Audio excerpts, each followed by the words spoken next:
Hello, welcome to the Rough Characters Podcast. I am Philip Overby. And I'm John Palladino. Peace.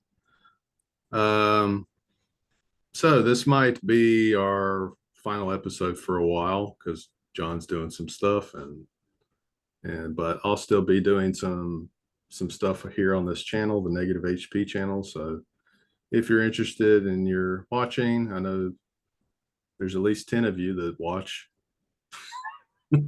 or somebody's watching it over and over again 10 times because most of these videos get about a dozen views. But hopefully, one of these will go viral or something, and then maybe people will watch them more. But anyway, thank you for watching if you're watching. And today we're going to be talking about the end of things. Since this is the end of a chapter in our podcast, we're going to be talking about uh, post-apocalyptic fiction and post-apocalyptic scenarios. I think both me and John are fans of post-apocalyptic stuff, TV, movies, games. And probably first and foremost, we'll talk about some news that John wants to mention, maybe related to one of these topics. I don't know. That's true. So, Is it? Fall, the Fallout TV show. Oh, Apparently, I haven't seen it, but at a some con, I don't think it's called Gamescom. I'm not sure exactly. But they debuted their first teaser trailer, mm, and they also announced that they weren't going to make it public. So if you weren't there, you didn't get to see it, and I guess you're not going to. But yeah, I guess it announced the release date for the show, which is going to be sometime in 2024. But I guess they didn't announce the date. They announced that it's coming out next year. And from some of the articles I read, it sounds like the teaser looks amazing. Like they really nailed how the games looked. And I think they also announced that it's supposed to be taking place in California. mm. Um, which is cool, I guess. Specifically, I think it was a city. Let me Google that. I Did think they said it was any of the games yeah, take set in place? Los Angeles. I don't think any of No, the there was games take New place. Vegas. Yeah, Hmm. there was speculation that it might have some stuff in common with New Vegas, I guess, because they're so close. But Yeah, who knows? I could see they could do some cool stuff with California. Um, Yeah. when they did, I think Fallout 3 was Boston. So there was a lot Uh, of I think you might be historical right. stuff related to Boston. And Fallout 4, I don't really What was know. Fallout 4 set out? I don't remember. So I haven't finished that one actually. Fallout 4 is Boston. Oh, really? Oh, Fallout 3 maybe they're both Boston. is in Washington, Oh, D.C., Washington. Okay. Virginia, Maryland, and Pennsylvania. Okay. So, okay. Well, okay. So you had it right. It was just the wrong number, I guess. Who can keep track though? Uh, but yeah, I don't know. I think that'll be really interesting. I can't say I've been this excited for a TV show in a really long time because I personally love sci-fi and post-apocalyptic stuff, and Fallout is one of my favorite franchises of all time. And I think we talked about this on the sci-fi episode, maybe that I struggle to find sci-fi TV that I really like. Mm. So if they nail this, I'm going to be super excited because Fallout is just such a cool world, and it could be like a spectacular TV show. So I'm really optimistic. We'll see. Amazon has had some hits and they've had some misses, so we'll see. Well, I think one strength of the Fallout universe is that it has sort of a it has kind of a not silliness, but kind of like Yeah, retro retro silliness, I guess, whatever. So it enables the world to be, post-apocalyptic, but it also allows for all these kind of weirdo, interesting characters, which I think will appeal to audiences more than like just a straight serious post-apocalyptic style thing. And just to go off that, I've been playing Wasteland 3 recently, and I know some of the people that worked on the Fallout series worked on these games, and it has a very similar vibe. A lot of like weirdo characters and strange factions and people that worship nuclear power plants, and uh, it's just I, like I I would say Wasteland's like maybe like a slight level above like Fallout in terms of silliness. yeah, silliness, the eccentric way that a lot of people act. Yeah, Might be a couple levels above Fallout. it's a bit But yeah, camp. It's a bit campier, I think. The voice yeah, actors really camp it up and make it kind of over the top.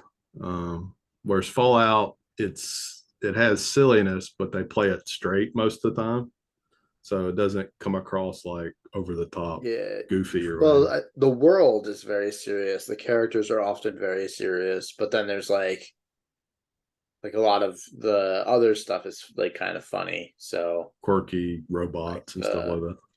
the propaganda and the Pip Boy guy and Yeah, um the the really funny like things that you'll read or um like things in the game maybe like the Nuka-Cola stuff is kind of cool and I don't know, there's a lot of things in the world that's kind of funny, but the game itself is, I think it's been a while since I played, but I remember it being a pretty serious world. Wasteland is much more like we're just gonna be fun and kind yeah, of be wild. And I liked both of them. Fallout I loved way more than Wasteland, but I still really liked Wasteland. It was a fun game. I beat the whole game pretty quickly, so I did enjoy it. It's just I don't know. It's a different type of game, but it was fun. I really appreciated the snow setting in that game. I feel like you don't get a lot of games set in like snow. yeah. Um, yeah, it's based in Colorado, so you're like in a kind of like a nuclear winter style setting, I guess. Um, Fallout set in that setting would be kind of cool. yeah, I think well, any kind of like extreme weather adds another layer to post-apocalyptic movies or TV or games or whatever. True. When you have like severe heat or severe cold, it adds just another layer of like, oh, not only we got mutants trying to kill us, but it's like if we go in this certain area, we get radiation poisoning or whatever. So it's like, um,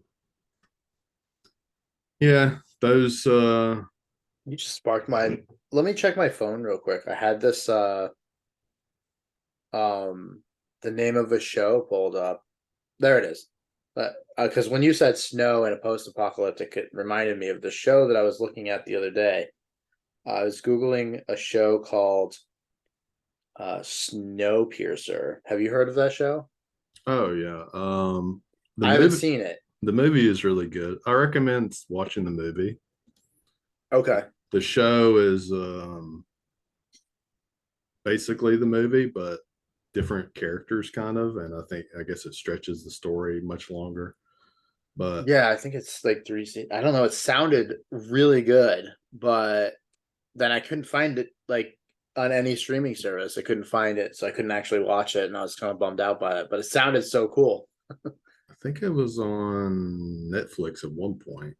At least in Japan, Oh, it okay. was. I don't know. other places. That fair, because your permissions are different all around the world. It's so Yeah. annoying.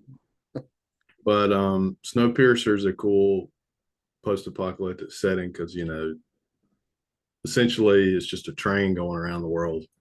Right. But the way the setting's set up is all the poor worker class people are all in the back of the train, and then as you progress through the train, there's like different levels. So Right. like the richer people are closer to the front, and they have like a dining room and all this kind of shit. So it's like really interesting setting how you go from like it's a whole world inside a train, basically, like different levels of society. Um, Yeah, it sounded really interesting. yeah, I want to try and watch it. it has kind of a Hunger Games feel to it, I guess, but not as more like a darker Hunger Games. Uh, I feel.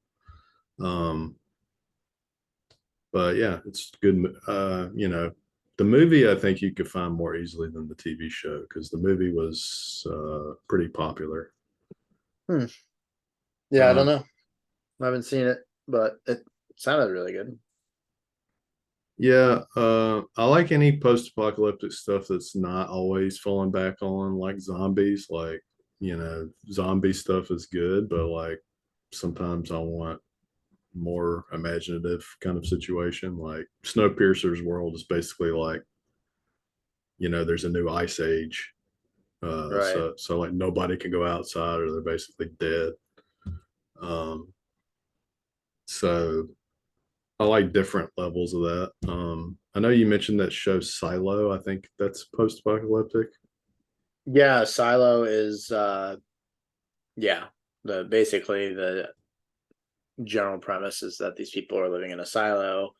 It's been so long since they moved in that they don't really know exactly why they're there. But they do know that they can't go outside, and if you go outside, you end up dying.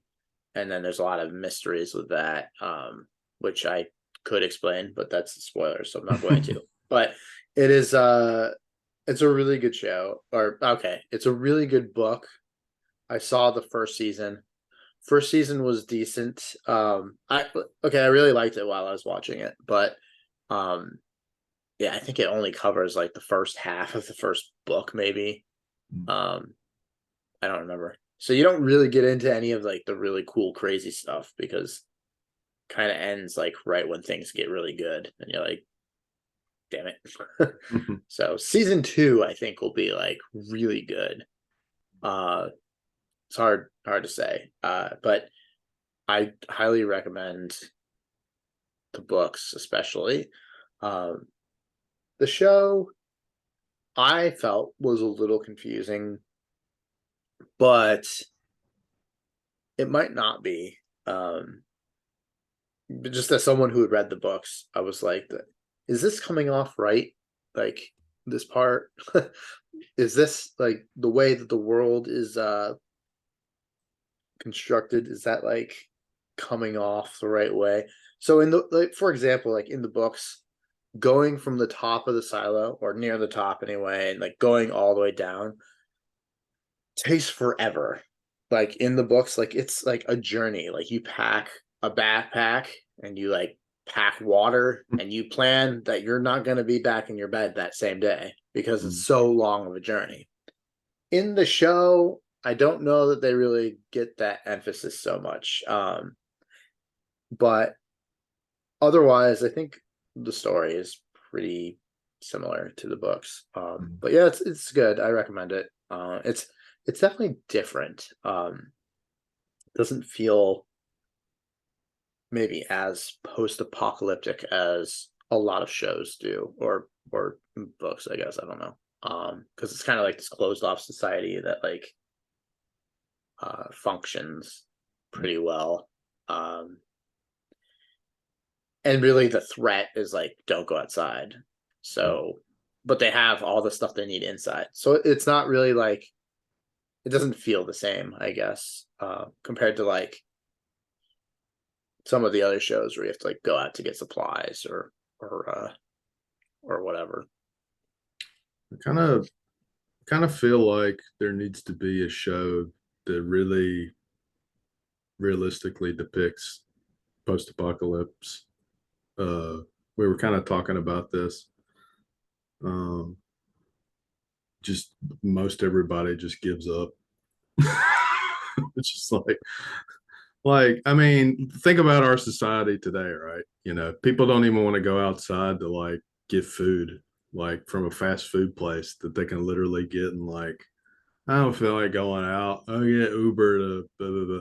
I mean, Right. maybe that'd be a good idea for post-apocalyptic, like a pizza delivery guy. Nobody wants to go outside, so this guy makes pizza and brings it to people, and he has to fight mutants or something. Um, See, you make me think of like the first couple seasons of The Walking Dead oh and like yeah, how well I thought they did post-apocalyptic stuff. I just thought it was brilliant. It was so good. After season one of that show, I was like, oh, this is my new favorite show. And then it got like, I don't know, just wasn't good anymore. Not well, that long after that. But apparently there's a icebreaker style question that's going around that when you what do meet you mean? somebody for the first time and you're like introducing yourself and getting to know them, one of the questions you would ask, like instead of saying like, "What do you do for a living?" or "What'd you study in school?" you would say, "When did you give up on The Walking Dead? Which season?" For me, it That's was funny. season 4. I think that's when I stopped watching. See, you were smart. I think I gave up at the beginning of season 8. Like I made it far. I was stubborn. I wanted to I just kept hoping it's gonna get good again. It's gonna get good again. Mm. It never did really. But I might have said this in a different podcast we did, but I came back to that show when COVID happened because I was bored as fuck. So Mm. I watched everything I had quit. I kind of rewatched the season that I stopped watching, and I got through another really boring season. And then like they had a time jump, and like oof, the show got actually really good again for a while. I was surprised at how much I liked it. And then by the end of the show, I started to hate it again, and I really hated the finale. I thought it was really dumb.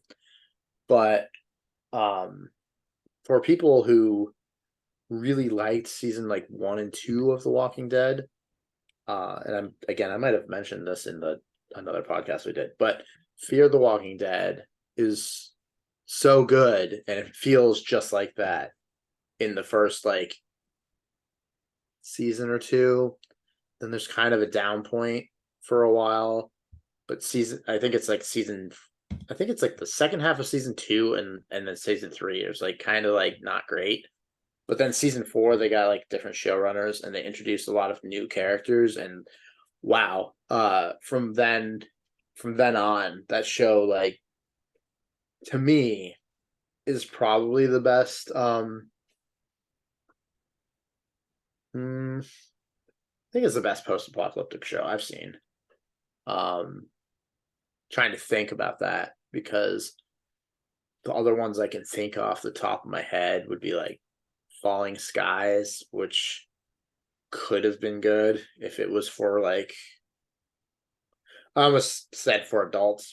I think the show was for adults, but it was aired on network TV. That's if you're a kid, it's not gonna like be that bad. uh, that was okay. I think it was on NBC, or TN. Maybe that was TNT. I don't remember. It was fine. I wish it was like a bit more mature. If that show was on HBO, I think that would have been like an amazing show. Uh the 100 started off really good.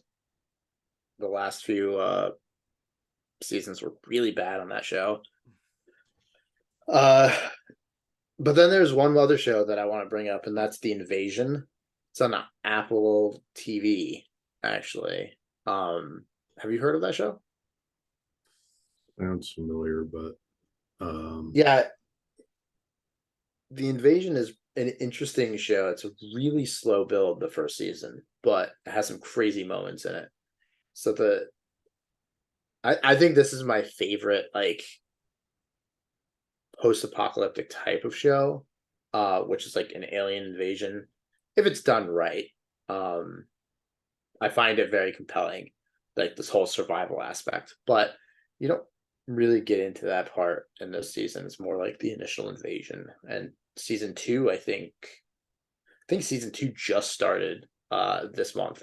I haven't seen any of season two, but uh it focuses on like five different people, and they're like really at different points in this like invasion. So you have like this military guy who's in the Middle East. He's kind of fighting in a war, and kind of encounters the invasion of the aliens that way. Then you have a kid who's in school in England, who they end up crashing, and it's because of the invasion. And then you have a family. Uh, can't remember someone else I'm missing. And then there's I think it's Japanese. This girl who works at I think is it JASA? I think JASA. I'm not sure if that's actually just for the show or if that's in real life. It's a I think real it's like thing. It's a okay, I thought Japanese so. version of NASA, basically. Right. And so that whole section is about space and observing what's happening up there. And it's really, really interesting. But like I said, it's a slow build. Takes a while for anything to actually happen. But when it does happen, it's pretty crazy. And if season two is a bit more like action filled, I think that show will be really, really cool. We'll see. But for people who kind of like the slow build, character driven type stories, the invasion is definitely really good. Um, One of my favorites is something I've watched like over and over again. I used to watch it when it would come on TV. Um, it was one of the biggest like mini series of all time. I think The Stand, the original one, not the remake because I don't think I watched the remake. But I don't know if you're old enough to remember when you go to the video store, you used to, rent VHS.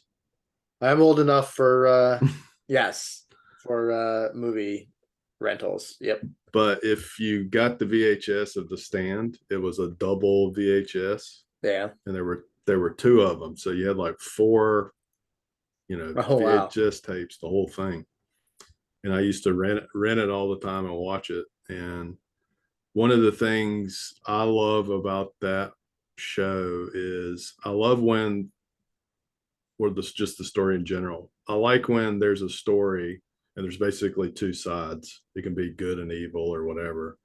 But I like how everybody kind of like joins their different sides based on uh their their leaning or whatever.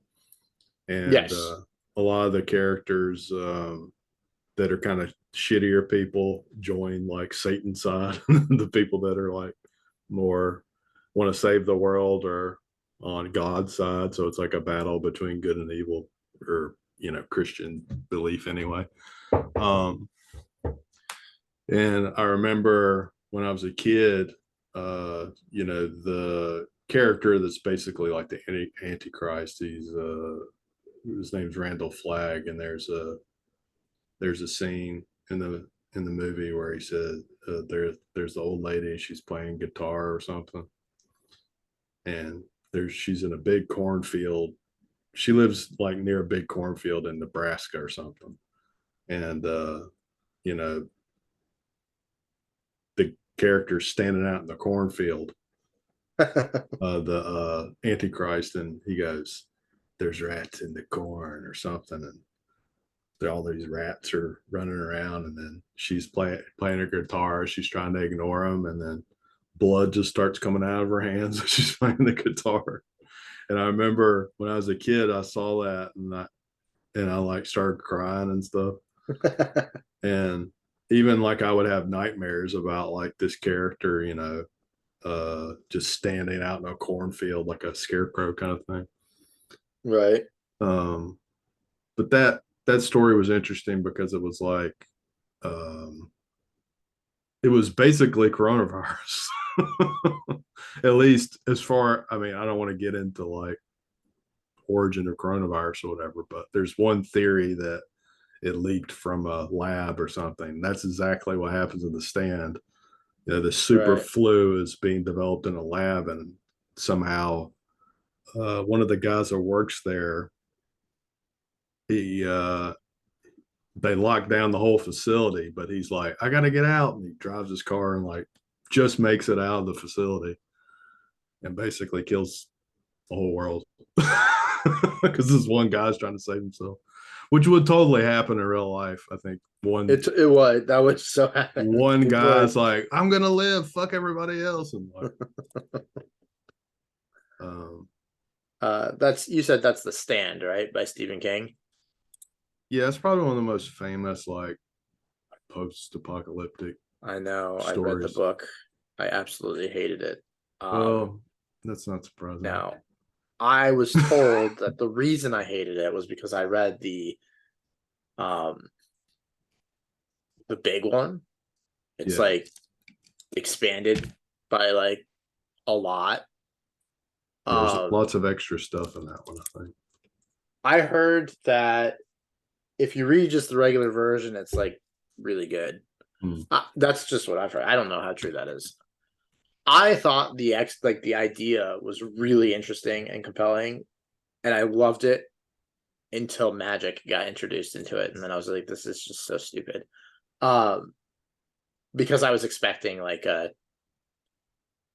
I don't know, non-magical like story, I guess. Well, I mean, there's a lot So of like, you know, Satan appearing to people and stuff like that. So it's kind of like magic, I guess. yeah, I don't know. I don't like I think his name was like Trash Can Man or something. I don't know, but he kept doing like magical shit. I was Trash like, Can what? Man did magical stuff. I don't know. I think it was him. I don't remember, man. It's been forever since I read it.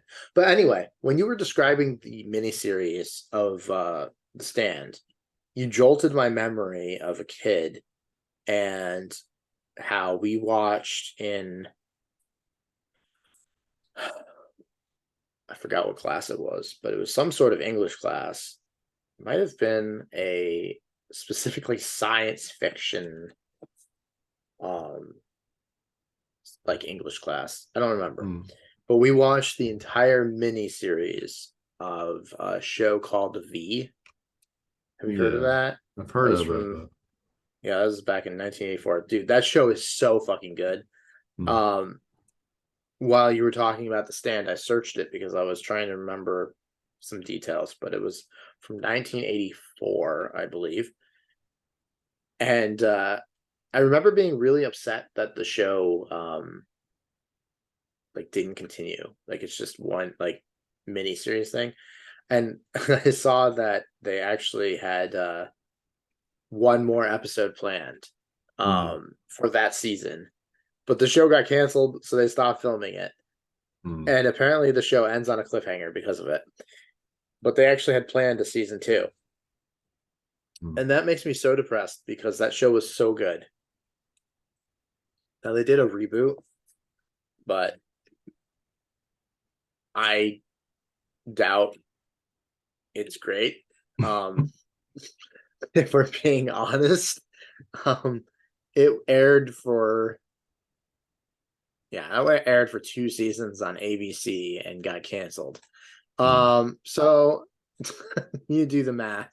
Hmm. Apparently, no one likes the story, which is crazy to me because it's like one of the most compelling ideas ever.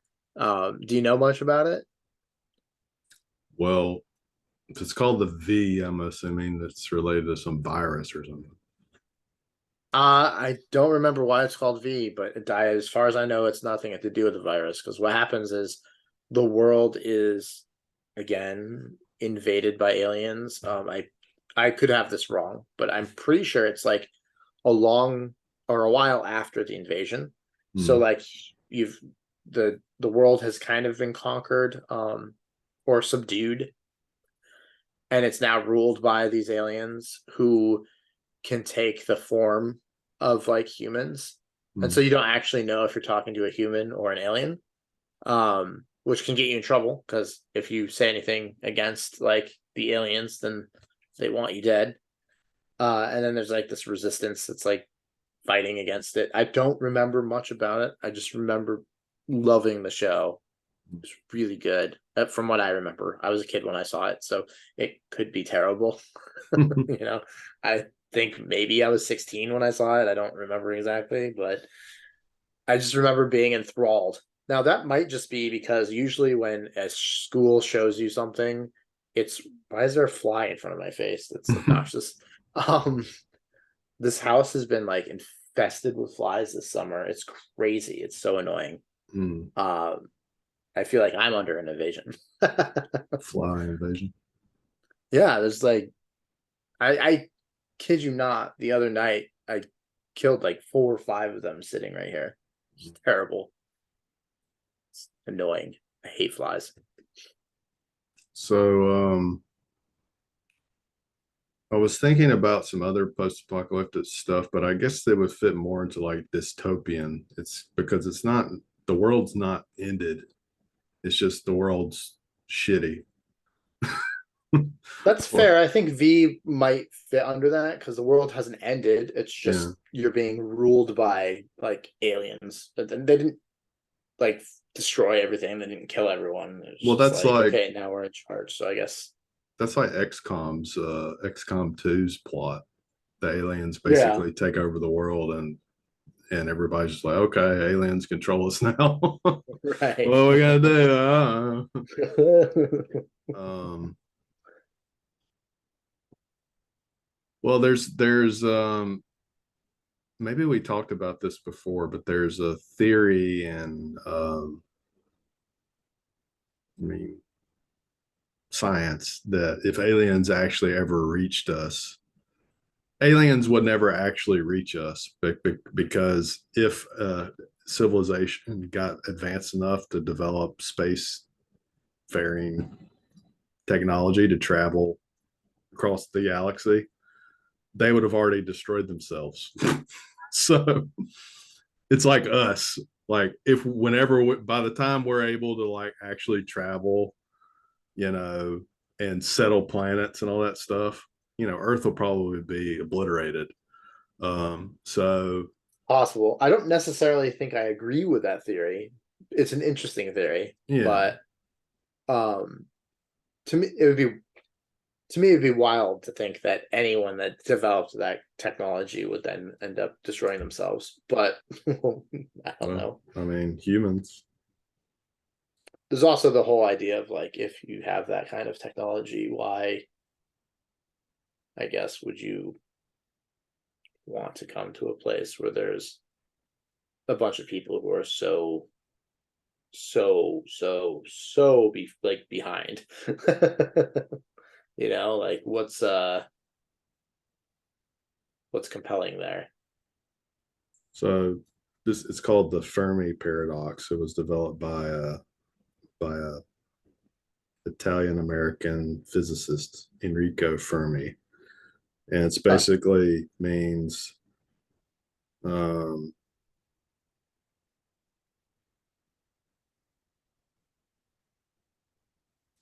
there's a lack the lack of evidence for aliens existing means aliens exist.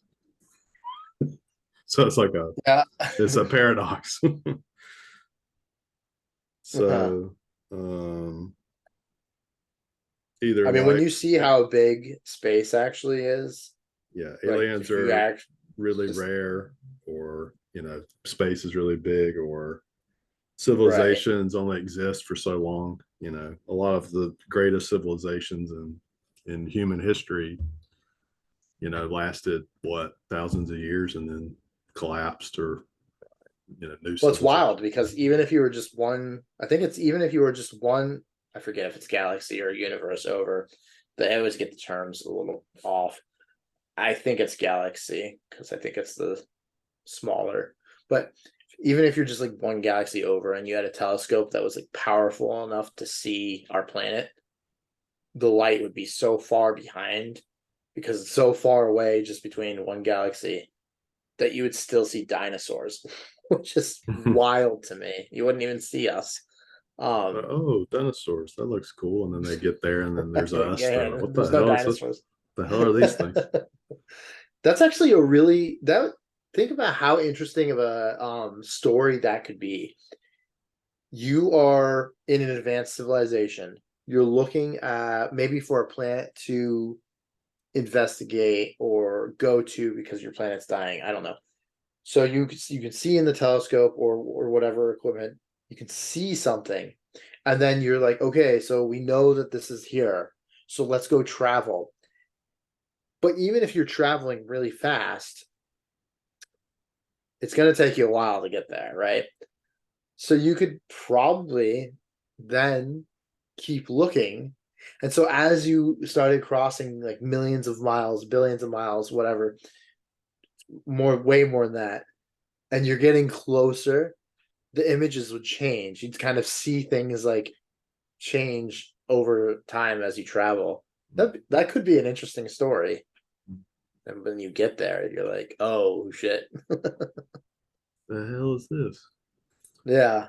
But I don't know. That's interesting.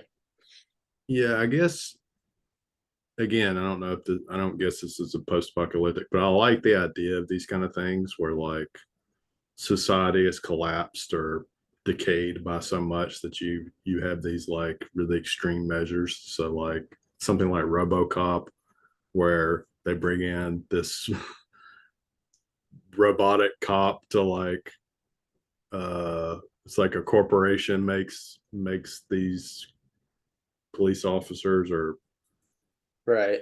or whatever, and the crime is so terrible that they have to have this like super advanced technology to take care of it. But it's like I like those kind of stories also, where it's like it looks like society is on the verge of collapsing and becoming an apocalypse, but it's not quite there yet. So, um, or like,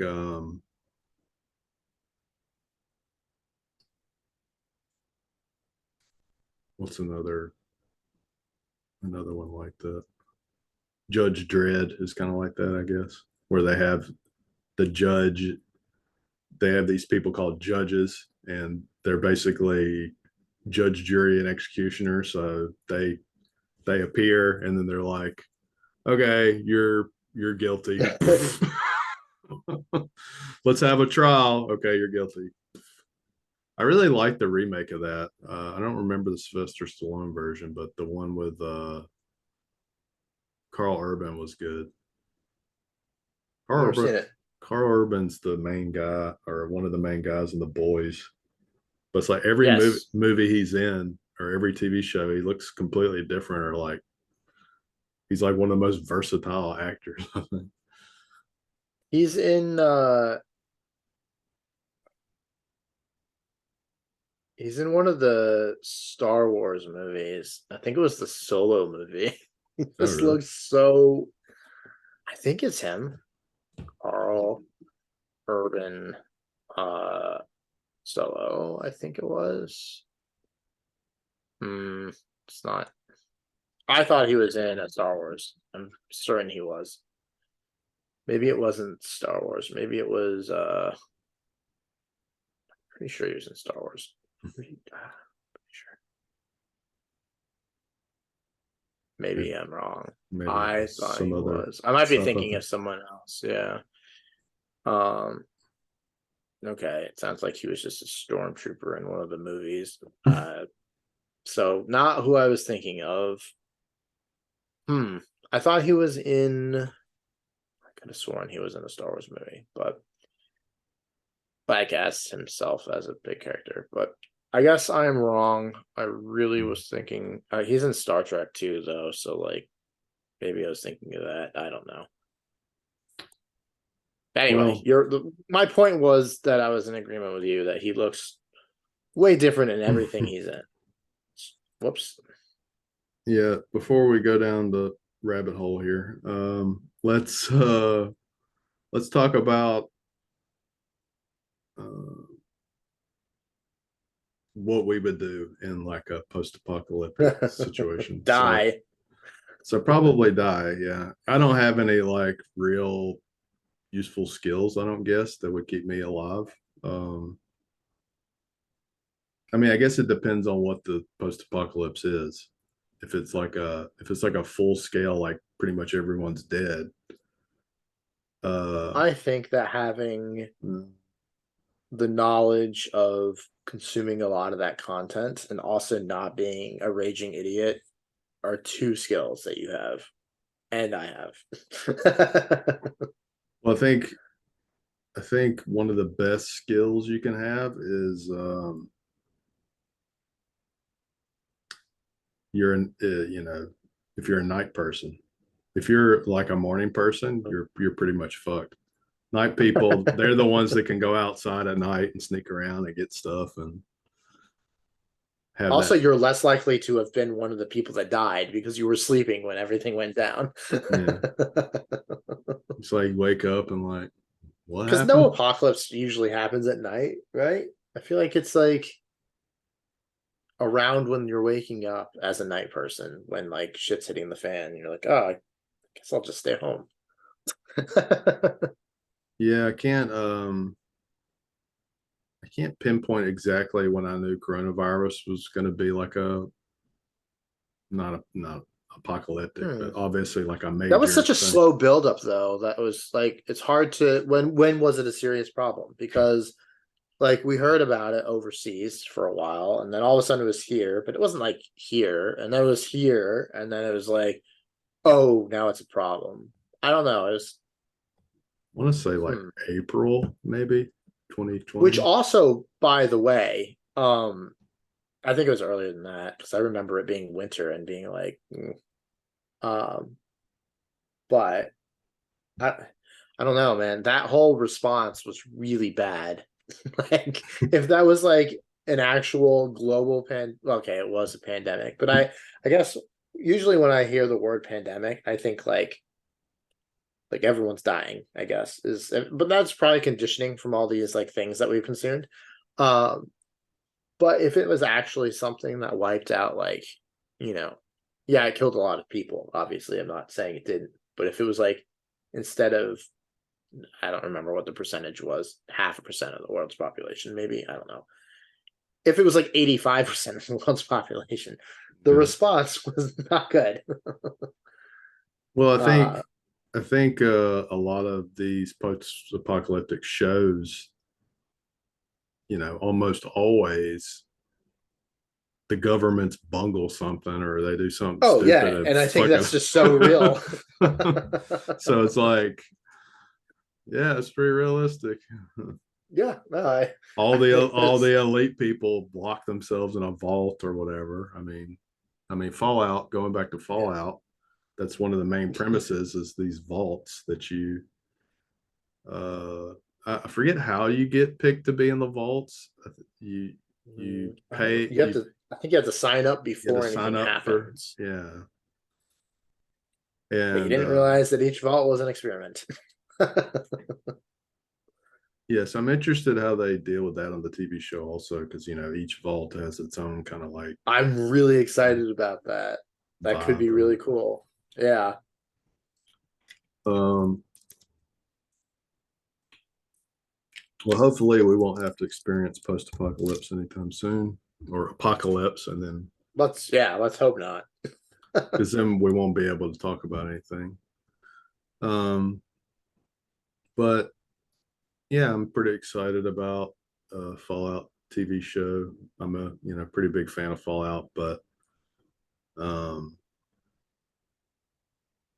again, cautious optimism. I try to Yeah. be try to be cautiously optimistic about any kind of show that comes out that I'm interested in.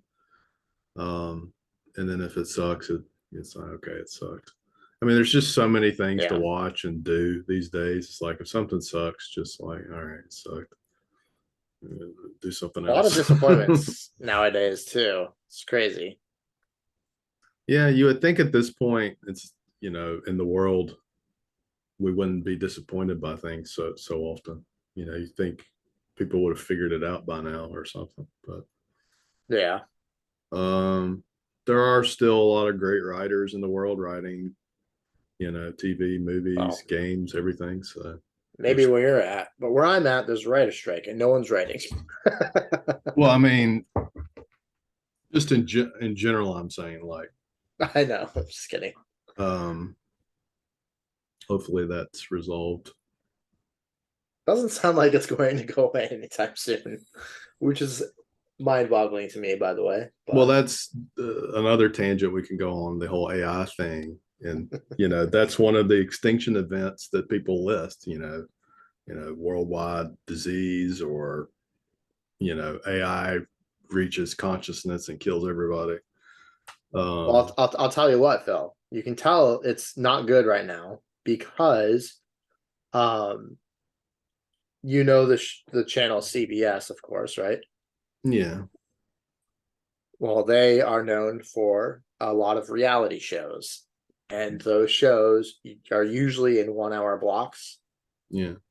For the whole of fall this year, two of those shows, The Amazing Race and Survivor, are doing 90-minute episodes the entire season, which is unheard of for either of those. Usually it's like a premiere or finale thing.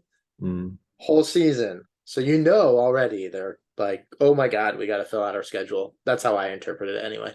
Mm. I don't know. Well, I think we're going to see a lot more reality shows if the writers' strike stuff keeps going, but we'll see. I mean, to be fair though, these reality shows have writers too, I guess. I mean, a lot of the stuff they come up Depends. with has to be written. That is true. It does need to be created. I don't know if they use writers for that though. Well, I don't know. I producers or don't know. something. I don't know. The producers, sure, but I don't know. I don't think I think producers are on the other side of the strike, right? They would be part of the. Well, I don't really know. I don't know the business of all this, but Yeah, I don't know. um, I, I don't know. I think the producers are still working though. Well, as a teacher, uh, this is a pretty big topic in education now about AI. And I mean, in my opinion, there's only two directions you go. You either embrace it and accept it and figure out how to deal with it, or you totally uh, just don't even make it an option. So for like, students have to write essays or something. A lot of them are trying to use AI software to write their essays and stuff. But Yeah. one strategy we have is like, okay, well, you're just going to write on pencil and paper, which sounds horrible. But I mean, that's one solution. It's like, you know, um, I feel like in some instances we have to regress um, to not fight AI, but to balance it. Right.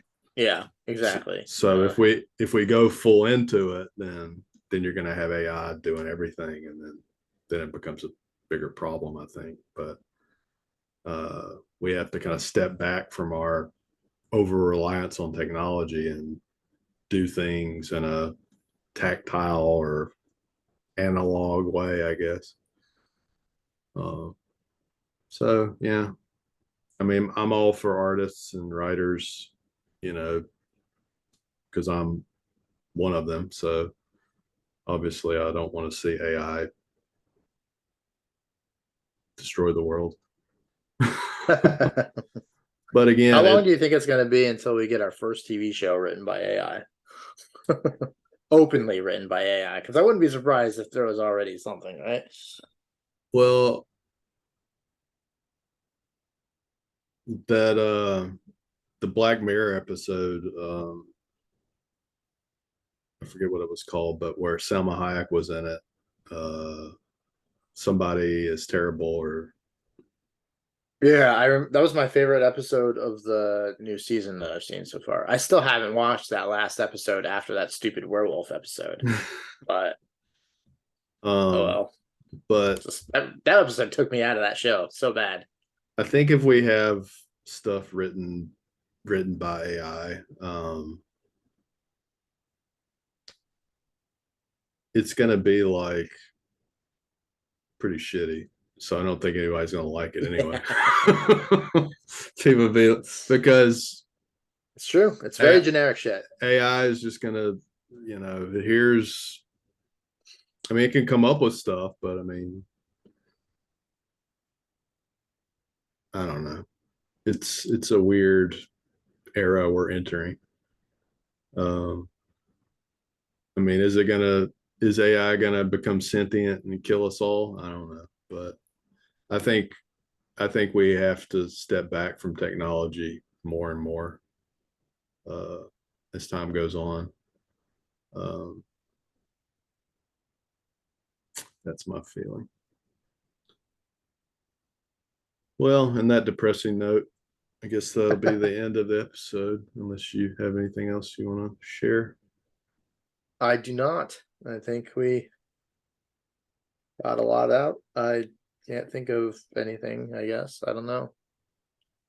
So this will be it for me and John for a while. If you stay tuned to the channel, you can see what I'm talking about.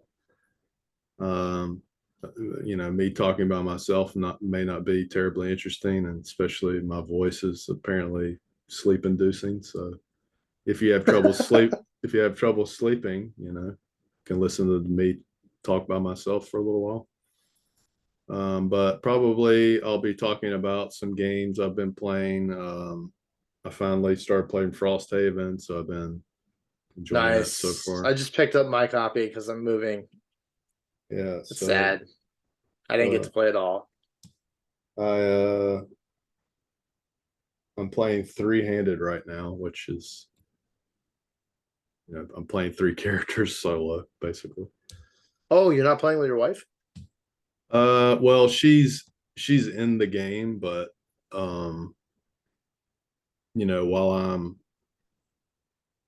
working uh from home, I'm able to play like when I'm finished working. So, I play a Ah. little bit, and then, on the weekend, if she feels like playing, she'll pick up a character and play.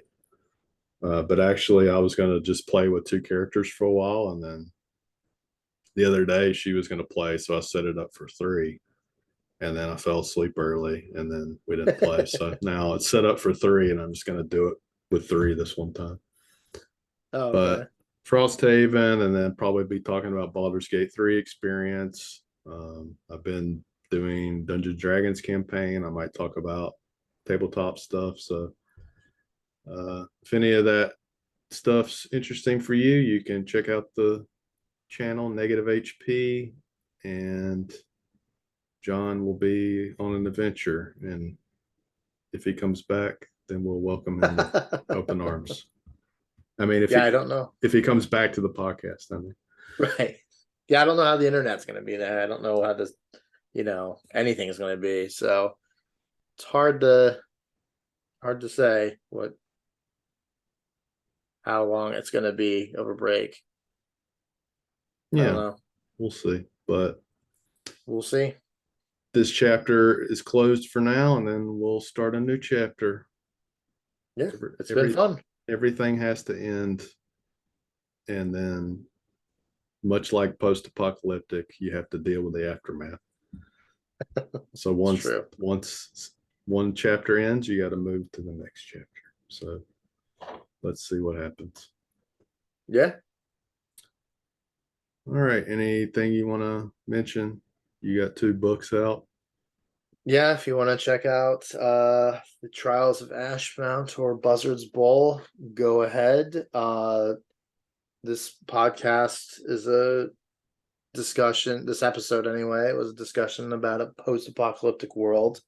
Um, sort of relevant to my series. Hmm. Maybe a bit more as the series progresses. No spoilers. Cool. So yeah, check those out. And then until next time, if you've been watching, we've been playing with these two characters, uh, you know, fighting monsters, and they die at the end of every session. So for now, they're dead forever. Maybe one day they'll come back, but for now, they're dead. That's all. They're dead forever. Bye. Take care. Goodbye. See you next time.